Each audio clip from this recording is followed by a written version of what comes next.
Breaking news, Jokowi tunjuk Jenderal Andika Perkasa jadi calon tunggal Panglima TNI. Ketua DPR RI Puan Maharani telah menerima surat Presiden terkait calon Panglima TNI. Supres diberikan langsung oleh Menteri Sekretaris Negara Pratikno kepada pimpinan DPR RI di Gedung DPR RI Jakarta pada Rabu 3 November 2021. Puan menegaskan hanya ada satu nama atau calon tunggal Panglima TNI yang diusulkan Jokowi dalam Supres itu.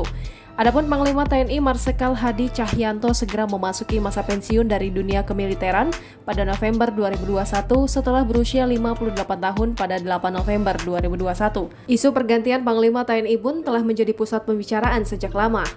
Sebelumnya ada dua nama yang digadang-gadang akan menjadi penerus kepemimpinan Hadi. Dua orang itu adalah Kepala Staf TNI Angkatan Darat Jenderal Andika Perkasa dan Kepala Staf TNI Angkatan Laut Laksamana Yudo Margono.